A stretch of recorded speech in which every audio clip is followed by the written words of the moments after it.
What's going on, everybody? I'm Smitty from the Fantasy Football Show. Thanks for joining me. We're going to do a mock draft today. As you can see on screen, we got a bunch of names over here, not in order, and then I've kind of started already kind of combing through 2021, and this is what I've come up with so far, and I've stopped, and I'm waiting for you to help me finish. You're watching the Fantasy Football Show. If you want to find more of my content, head on over to smitty1.com. That's the YouTube channel, my short link to my channel, and you can always find me at sleeperu.com, my content site. Let's get into the mock draft because I think it's important.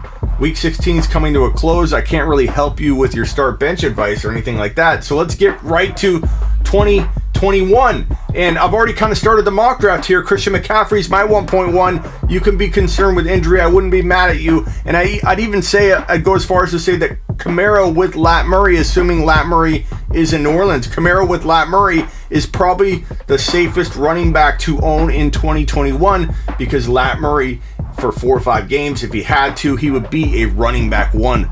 Only Alexander Mattison, even though he crapped the bed in his one solo start in I forget which week it was, when he filled in for the injured Dalvin Cook for one game this year, he crapped the bed. But we've seen enough from him to know he's also, like Lat Murray, a super handcuff, a running back that can win a league for you if he's starting the final 4 weeks of the season and you have to plug him in there. So I think Kamara and Cook are kind of safer than they look at the 2 and 3 spot. Some might argue after a 6 TD game that Kamara is the 1.1 and the workload's going to wear down McCaffrey, but I do believe McCaffrey has at least 1 to 2, probably 2 elite years left in the top 5. And even when he came back before he went out again, he was the top running back in football. He knows how to score touchdowns. The good news is that half of his work comes in the receiving game, where he gets hit less by a 300-pound lineman, gets run out of bounds, falls down, gets tackled by one guy, versus all of it being between the tackles. So I think he will be okay. This is,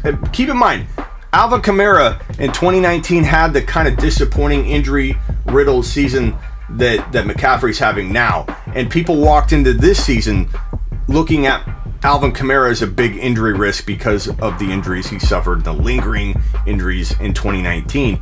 And if you let that influence you, his 2019, Alvin Kamara, his 2019 campaign full of injuries, you didn't get to take advantage of his monster 2020 campaign.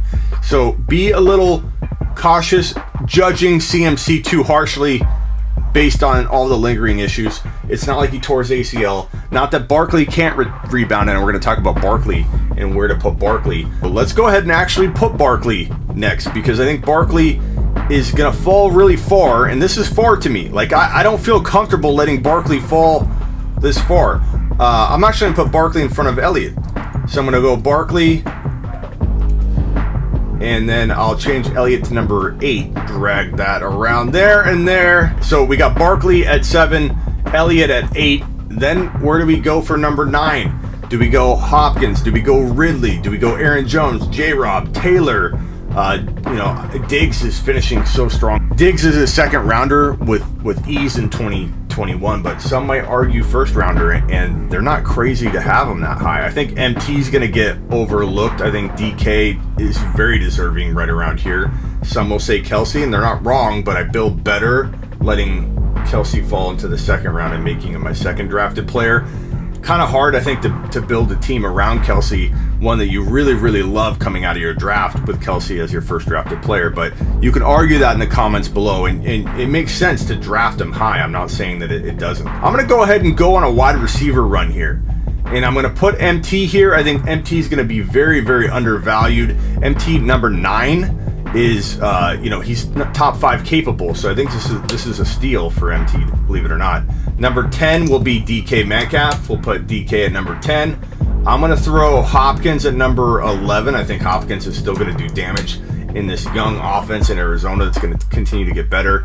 I'm going on a wide receiver run. I'm going to tie off my second round with Calvin, the man Ridley, who I think will be just lights out in 2021.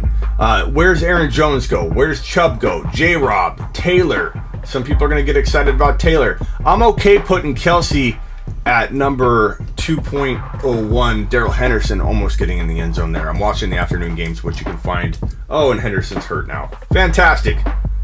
2.1 will go Travis Kelsey. Let's go Diggs at 2.2. 2.2, we'll go Stephon Diggs.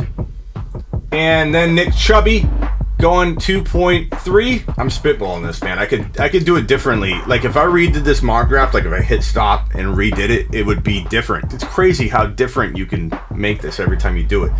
Aaron Jones needs to be considered here. I do fade him into the second round. Once I get him into the second round, I like him again. I want to make sure I know where he's going, but we have to be predictive with this stuff, so I'm going to predict that he's going to be in a good spot, whether he be retained in Green Bay or be elsewhere. But I think Aaron Jones needs volume, he needs TDs, so I think he's a risky first rounder, but I do like him right around this range. J-Rob will put at 2.5. Who are we putting at 2.6? Is it Taylor? Is it Jefferson? Is it Kittle or Waller? This is Josh Allen, but we could consider Keenan Allen. Sanders, if he gets a new coach or new staff, they might believe in Sanders, and Miles Sanders might be a steal in 2021. Let's go ahead and put Taylor here for now. 2.6. Taylor looks really good right now. A.J. Brown's deserving. I think Jefferson you could put at 2.7. And then I might leave it here for the comments to see where you guys think we should go next. Should we go Keenan Allen? Should we go Evans or Godwin? Should we go DeAndre Swift or Eckler, who aren't even yet on the screen yet? Do we go Mahomes? Do we go Kittle, Josh Allen, Keenan Allen, A.J. Brown, Waller, the baller? I want to know below what you think. Who should be 2.8, 2.9, 2.10, 11, and 12? Let's finish the entire second round in the comments, so start plugging away below and watch Pat Mayo later, who will do a recap and summary and everything on the afternoon games, the morning games, and heading into the playoff picture and in week 17. So follow me at smitty1.com. That's my quick link to my YouTube channel. You can find my brand new newswire, sleeperu.com. Sleeper, the letter U like a university.com. Later. You're watching the Fantasy Football Show.